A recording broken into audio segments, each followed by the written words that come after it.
Test.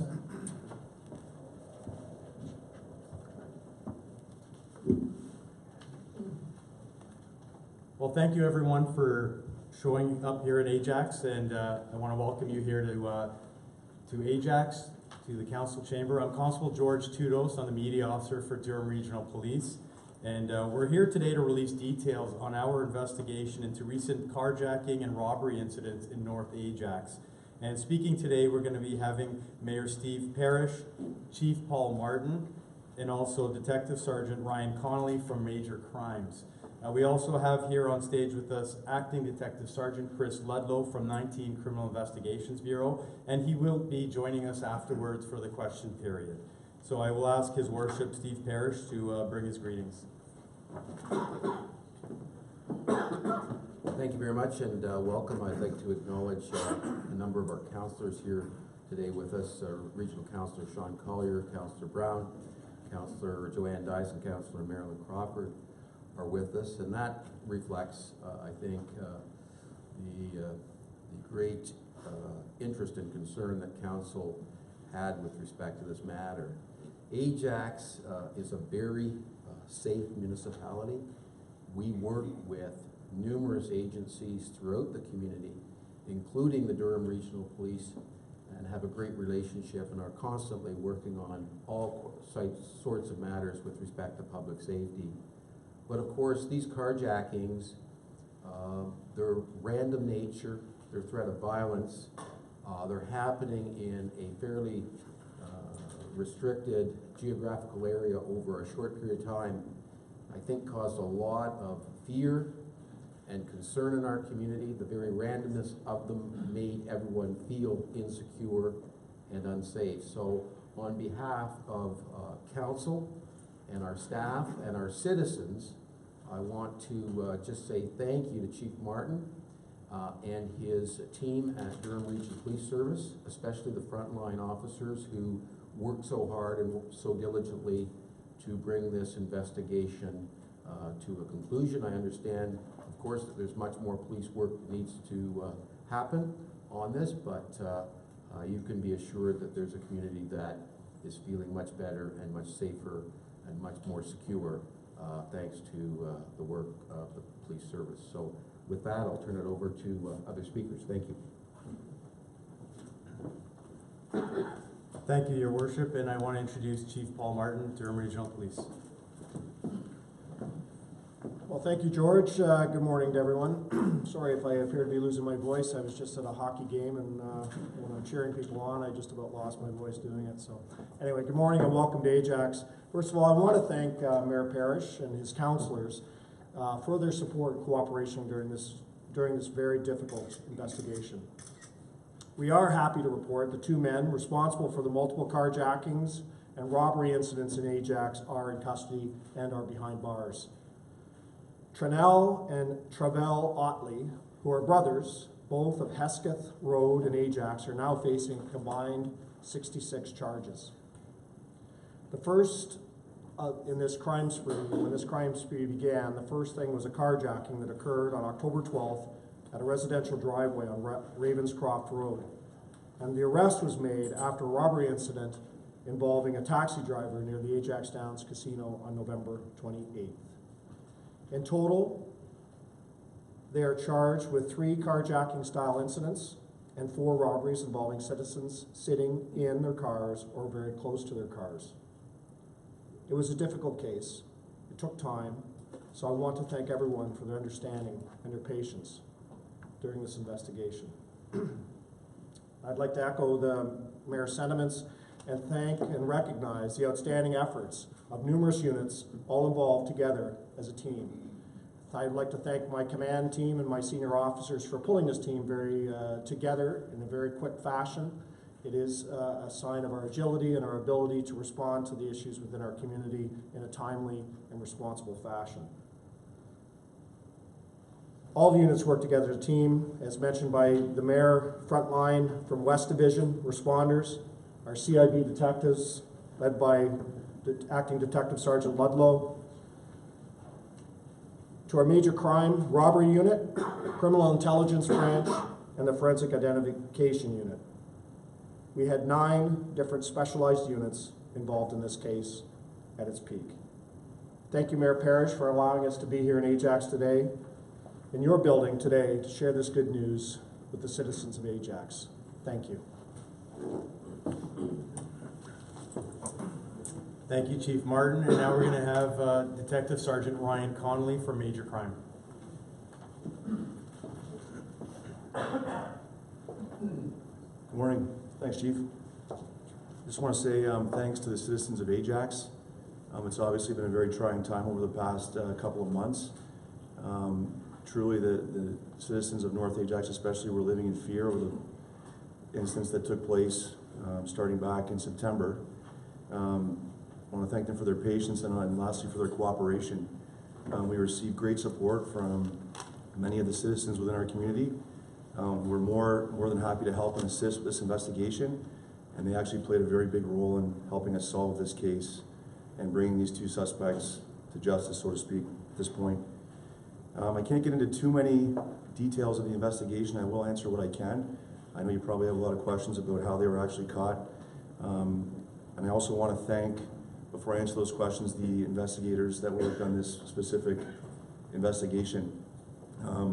We had a total team effort from across the service, from within major crime, the robbery, the fraud investigators assisted, forensic identification officers assisted. They did an outstanding job in helping us bring this to a resolution.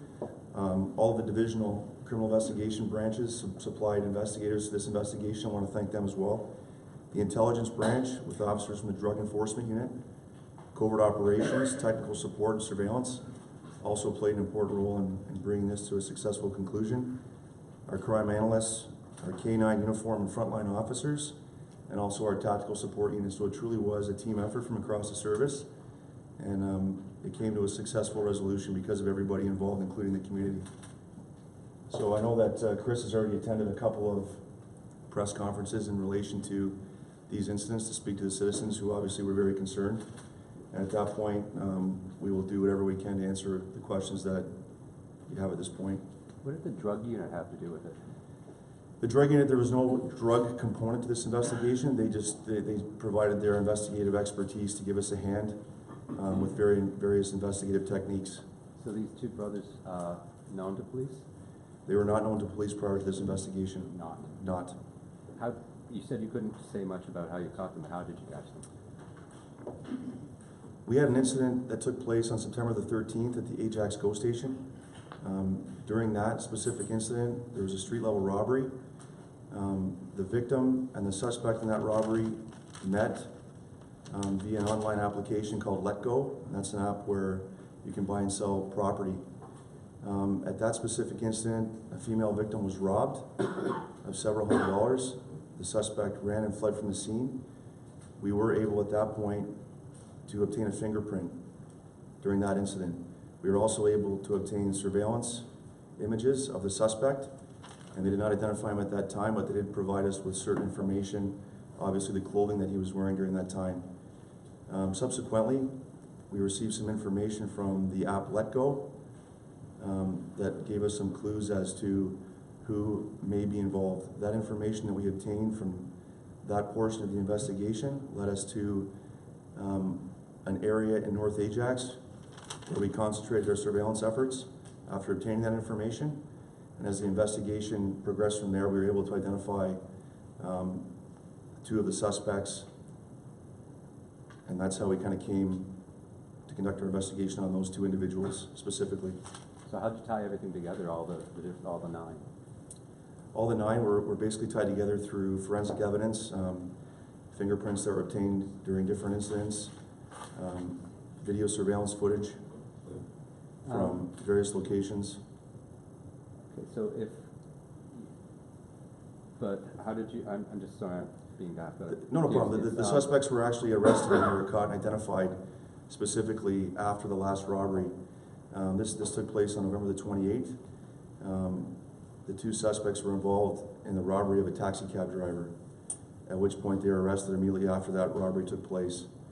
After that incident took place, we obviously fingerprinted these individuals, and different fingerprints tied back to several of the other incidents that had taken place earlier during this crime spree. Detective Sergeant, when you say you arrested them, that wouldn't have been easy. I'm guessing there was some kind of takedown. Can you explain how this taxi driver may have helped, or what you did, or were you doing surveillance at the time? There was surveillance being conducted at the time, and those individuals were taken into custody immediately after this robbery took place. And what exactly happened in that case? Can you just tell us? They were basically stopped by the surveillance officers and taken into custody. Moments before that, there was a robbery. Can you tell us about what happened at that ghost? It was a ghost station, I guess? It was actually at the Ajax casino. Okay, so what happened there? The suspect left his vehicle, and at that point he entered into the taxi cab. He robbed the victim of his cell phone and money. He fled the area to the getaway car. The vehicle was followed away from that scene, and shortly after they were stopped, and both were taken into custody without incident. So, can you tell us, these two brothers, is one of them usually join the crime and the other getaway, or how does it work? What was their MO? In certain cases, we are positive that one of the brothers committed the robbery while the other one drove the vehicle, but at this point I can't get into the specific details about each incident, as several of them are still under investigation. How unusual is it to catch two brothers like this working in concert on such a violent case? Were you surprised? Definitely. We were definitely surprised. Actually, myself and several of the detectives talked this morning, and we hadn't seen a crime spree like this in Ajax ever before, especially with the degree of violence that was used, which was quite shocking, to be honest. Several of the victims did receive injuries. One sustained serious injuries during one of the events. When you say they were under surveillance, or there was surveillance, do you mean that these two specific people were being watched before this robbery happened on November 28th, or was it surveillance of the casino itself? Without revealing too many investigative techniques, we were aware prior to the incident taking place who they were, and they were under surveillance. But you weren't able to intervene before? Correct.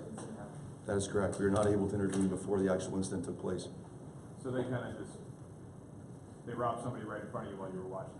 Correct. Were you waiting for them to do something? We weren't specifically waiting for them to do something. They were just under surveillance, and we knew the possibility existed that that may happen. Any other questions? You have to understand, sorry Ryan. Yeah, no but problem. These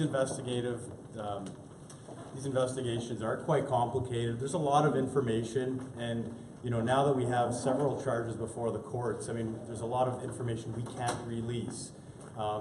We can obviously speak to you after this press conference if you have some more specific questions, and hopefully one of the detectives can shed some more light as to what specifically you're looking for. But you have to understand that these are before the courts, and there's a lot of information that we can't divulge.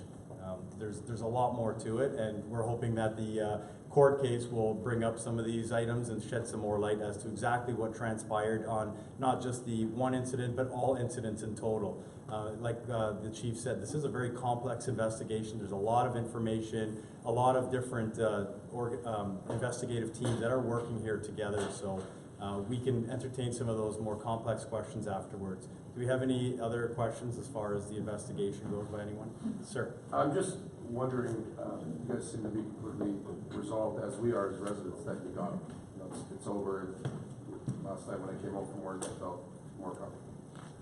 Is there any indication that they were part of a bigger gang, or is it a lot more going on, or was it really just the two of them? Well, at this point in the investigation and consulting with our detectives, I know that they are now charged for the offenses that we've given you in our press kit. So this is 9 incidents that we know at this point.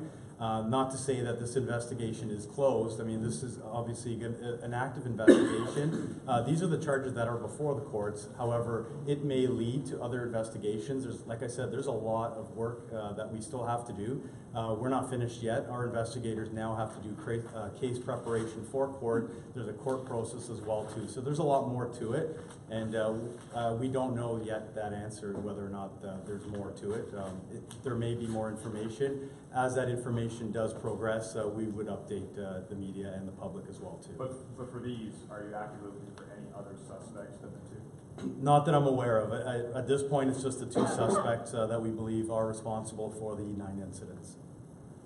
Can anyone speak to how the victims are reacting to news of the arrests? Well, personally, I haven't spoken to the victims as far as, but I'm sure I can say that they are probably relieved that these two suspects are off the streets and in custody now, and that we're not going to have any further victims by these two suspects. So I'm sure there's a sigh of relief from those victims and from the community as well too.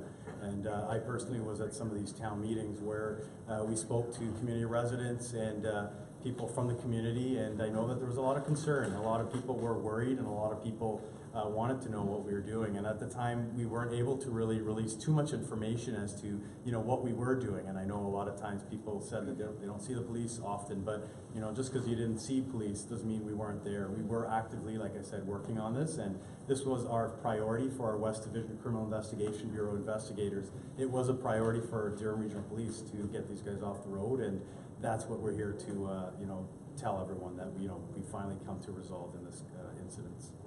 How valuable was the community to the investigation? Well, I know that we did work closely with the community, and I know our investigators were going door to door, canvassing neighborhoods, especially where a lot of these incidents took place. And we had a lot of cooperation from the neighbors and communities, and everyone that lived within the communities, because they wanted us to catch these guys. They didn't want these types of crimes within their community. So I know that a lot of them have either worked with our investigators as far as giving us information, video surveillance, or just giving us details of items and evidence that they may have located throughout the months that have gone by. Any other questions?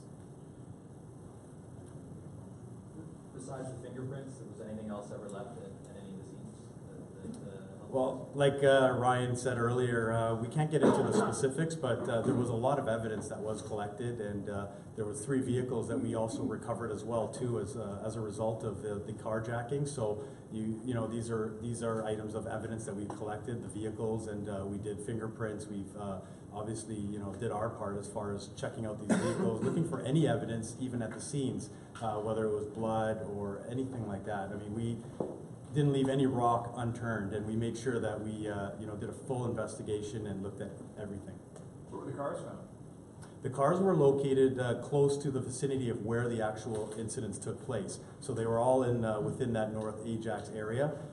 So it appears that the only purpose for them was to do a carjacking, force 3 of those victims to an ATM, get them to withdraw money at gunpoint, and then leaving the victims behind, taking those vehicles, and then just dumping them literally close to where the crime took place. So we did locate all 3, recovered all 3 vehicles. Were they covered? Were they out in the open? Sorry? Were they covered like under a garage, or were they out in the open? Just in a No, they were parking just, lot? as far as I know, they were just located on the roadway. Any other questions? Thanks everyone for coming out, I appreciate it. And then afterwards, if you do want a one-on-one interview with any of the investigators or the chief or the mayor, please come ask us, and we can hopefully answer your questions. Thanks everyone again. Thanks,